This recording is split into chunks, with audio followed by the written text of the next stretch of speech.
I prefer to use food logs before working with somebody so I can kind of look at what they're eating as far as the actual nutrient content of those Mm-hmm. calories Mm-hmm. and see if there's some I think of it as a red flag.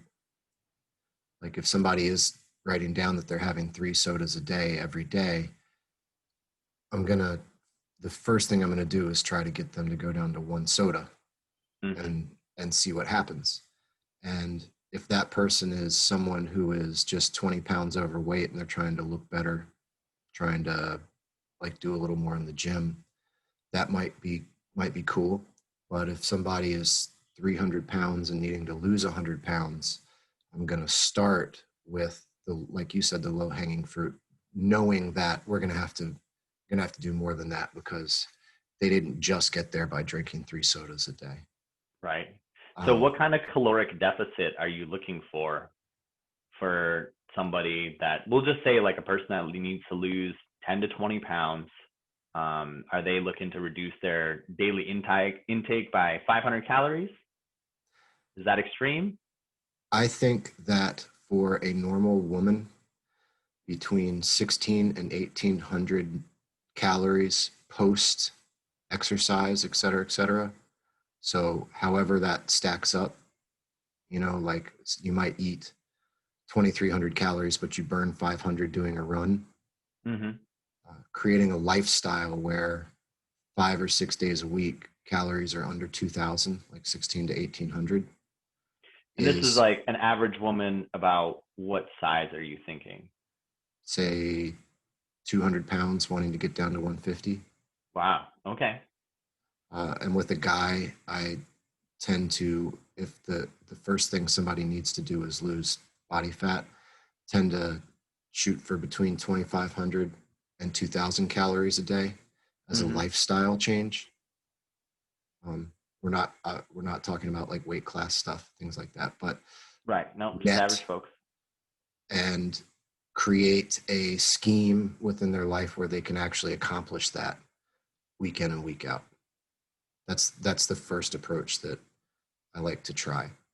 And within that, I think that results are better if you manipulate the macronutrients a little bit, tailored to whatever they're doing.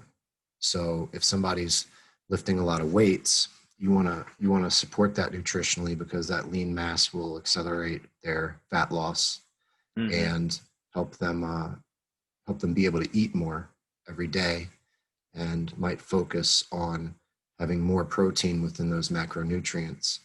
But with that said, if we're talking about somebody lifting weights, a lot of times people want to they have this image of looking like Arnold Schwarzenegger.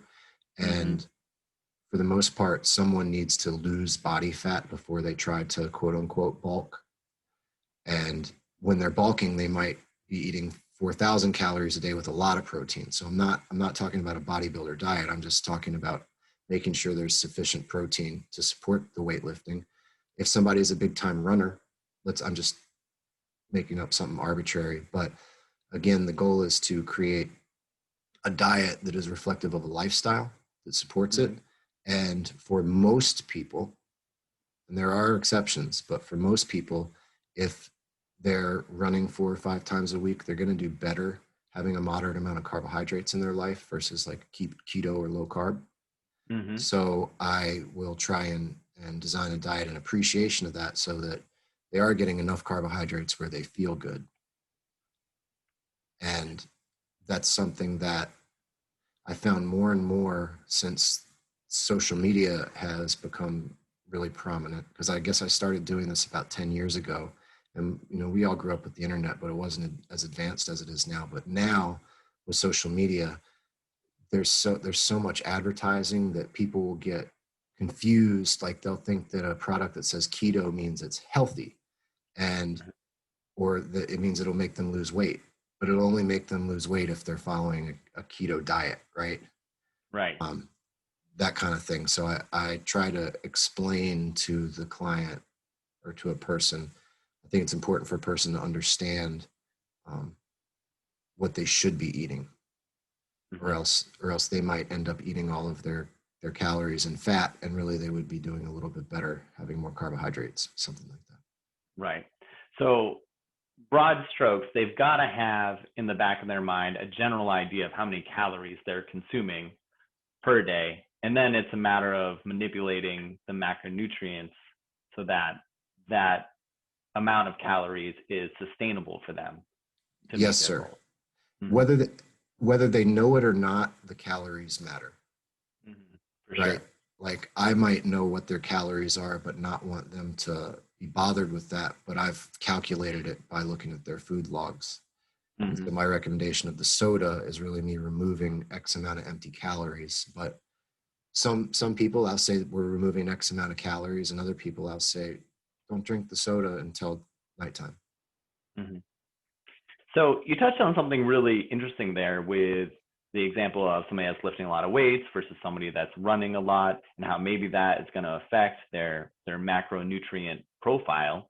And let's just, for the sake of argument or conversation, let's imagine that we have clients trying to lose weight. If somebody is more predisposed to running and aerobic exercise, maybe they play tennis or something, but they're not doing high intensity weightlifting style training. It's more lower intensity, longer duration. Why would it be important for that person to eat more carbohydrates than, say, the person that's going into the gym and just, lifting weights until their bicep wants to blow off their arm? They've got a lot of intensity. Shouldn't they have some carbohydrates to support that kind of activity? I think that we both probably think that that's ideal if somebody looks how they should be looking, if they're already lean, like for the performance in the gym. Mm-hmm. And do you think that anyone trying to lose weight probably benefits from some sort of like weight training? Might that might help? Well, I think this is actually one of the points where, frankly, I'm a little confused myself. I think that if you're trying to lose weight, you should have some caloric expenditure. Probably your baseline should be just, the generic 10,000 steps a day. Let's make sure you're at least moving your body a little bit. And then after that, I feel like the psychology is so important that at the end of the day, it doesn't matter if you're running or you're lifting weights. You just got to be doing something, is sort of where I have landed on this subject. Certainly my preference is to lift weights. I think everybody should lift weights, but I'm absolutely not going to dissuade somebody from running. It's And I think all those folks that are just lifting weights really should work on their cardio and get some of that maybe long run. duration, low intensity. Yeah, for sure. But I guess what's a little foggy for me is certainly the person in the weight room lifting a lot of weights is going to need some carbohydrates in their system. They're going to need some glycogen stores to really pull off a good performance, in my opinion. But I'm wondering at what point for a weight loss client should they be, like, what kind of activity level supports a higher carbohydrate intake? Or Sure. is this even a consideration? So if somebody's doing CrossFit and they're doing total body exercises regularly, so they're Mm-hmm. depleting the glycogen throughout their entire body, Mm-hmm. they have a more immediate need if they're trying to keep recovering and feeling like they're recovered, because the sensation of feeling recovered isn't necessarily the same thing as physiological recovery. Mm-hmm. Uh, Typical weight training, people do sections of the body or like one muscle group per session, and then take several days in between returning to that muscle group. Mm-hmm. And after a couple of days, your glycogen stores can be replenished um, on any kind of diet. Hmm. Even So even a ketogenic diet where you have absolutely, virtually, wow. yeah. So glycogen Body stores makes the aren't, sugar from protein. wow. So glycogen stores aren't just from your carbohydrate intake. You could restore glycogen through fat and protein intake. Yeah. So like as an example, whey protein that a lot of people make the mistake of using for fat loss. They think it's a meal replacement. Whey protein causes a similar insulin response to consuming sugar.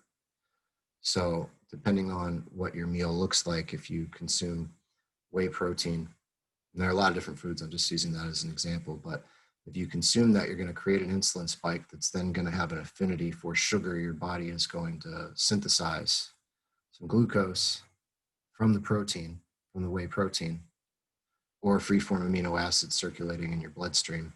And then that glucose is going to be taken out of the bloodstream and stored as glycogen, along with amino acids needed to repair in a target muscle cell in the muscle tissue. Do you think some of that, do you That's think that in, oh, sorry, continue. it's a slower process. So if somebody's trying to run every day, they'll feel like they're lagging behind trying to do it that way. Mm-hmm. And then there are people who, they say they're like fully keto adapted, and you see guys like running ultras on keto diets and they feel like it's better. And their physiology works that way. I don't question that just because it's not typical textbook reactions. Right. There's always outliers that, and this is one of the issues with this whole subject matter, is that outliers receive a lot of attention, and it kind of just muddies the waters. Because I mean, yeah, you see those keto athletes, and it makes you think that that could work well for you and for your activity levels and your physiology. But Sure. But who's to say that it's really gonna work? I'm guessing you've been asked by a lot of clients, well, what do you do? I want to look like you. And you know what's funny, Patrick, is clients do not ask me that. Nobody ever asked me that. I don't believe that. Oh, well, people will ask for advice, and I will offer advice, but it's always just based on my personal experience. So certainly they get the information about how I treat my body and what I'm eating. But it's not necessarily going to work for them, especially when they show up in the gym or wherever you guys are meeting and you've been working with clients for a long time. We're not talking ectomorph, endomorph, but you're like, this person is probably not going to end up with my physique after a year of doing all the same things as me. It's probably not gonna. So that,